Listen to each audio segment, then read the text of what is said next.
Hi everyone, we are Good 23.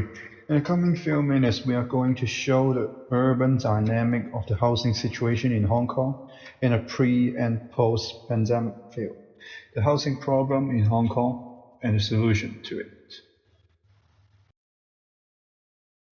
As we all know that Hong Kong has one of the most appealing housing prices in the world, and more specifically the highest. It has an average price over 125,000, which is 1.25 times more than Michelin, who comes in second. With the severely limited space, Hong Kong has almost twice as much price per square feet than most famous countries. Not only does Hong Kong hold the top average housing price, it has also claimed the highest housing price-to-income ratio. The median of housing prices in Hong Kong is close to 20 times the median of their people's income, which means that if the citizens in Hong Kong want to buy a flat without borrowing any money from the bank, they have to save for at least 20 years. The following two charts show the price index for Hong Kong property market and Hong Kong GDP respectively. From them, we can visually show that Hong Kong property prices and GDP have similar trends. In particular, there are two turning points in 2008 and 2019.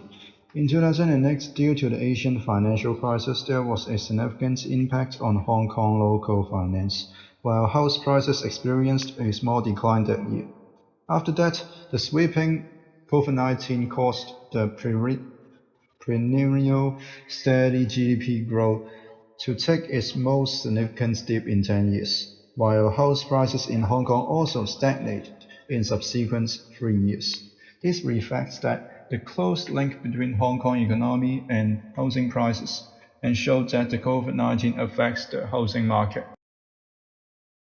As we can see, the growing trend of affordability is proportional to the difference in the growth rates between GDP and housing prices. There is a clear drop for both GDP and housing prices index in 2020, partially because of the outbreak of COVID in China and its trade war between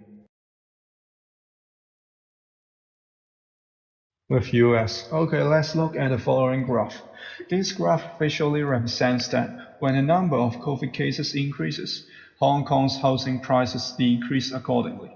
From this correlation, we can summarize that the policies introduced by the government due to the epidemic have seriously affected the local economy.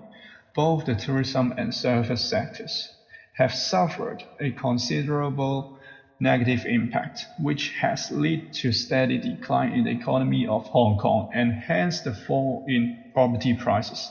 However, due to the recent relaxation of epidemic prevention policy, it can be expected that the impact of epidemic on the service industry and tourism will gradually decrease.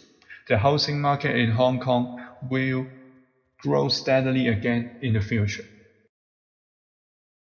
We can also see that from this graph of Google search volume of some real estate keywords in 2019 to 2021, which is the period of COVID, the relative searching volume of the word buying a flat reached the highest. This indicates that during the pandemic, the price of housing decreased, which attract more people to buy a flat as the price is lowered. Okay, after discussing the relationship between the number of COVID cases and the housing price in Hong Kong, let's talk about the distribution of both permanent and public rental living flats in different districts in Hong Kong. As we can see in the graph, in a pre-pandemic view, which is in 2022, Sha Tin has the most stock of permanent living flats by district, which is around 26,264,000, while Wan Chai has the least permanent living flats, accounting to 80,000. The total number of the permanent living flats in 2020 is around 3 million. After the pandemic, Sha Tin is still having the most permanent living flats by district and has been increased to about 272,000, while Wan Chai is still the district which has the least permanent living quarters. There is also weird data that can be found out if we look closer. All of the districts have an increase in the number of permanent living flats. There is only a decrease in Wan Chai from 80,000 to around 79,000. We can see that after the pandemic, the supply of the permanent living flats in Hong Kong has an 2.7% increase. After looking at the data of permanent living flats in different districts, let's talk about the public rental housing flat changes in different districts. In 2020, Kwun Chong has the most public rental housing flats by a total of 151,000, while Wan Chai has the least number with a total of 2,600. While in the year of 2022, the distribution of number of public rental housing flats is more or less the same. The district with the most rental housing flats is still Kwun Chong, increased by 300. The number of rental housing flats in Wan Chai is still remain the same by 2022, which is also the least.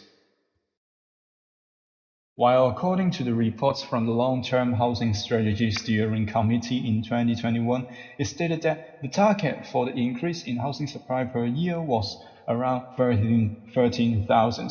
Turns out the housing supply only increased by around 4,000 in 2021 to 2022, which is almost a three-time difference. Such that we have summarized two major problems in housing in Hong Kong.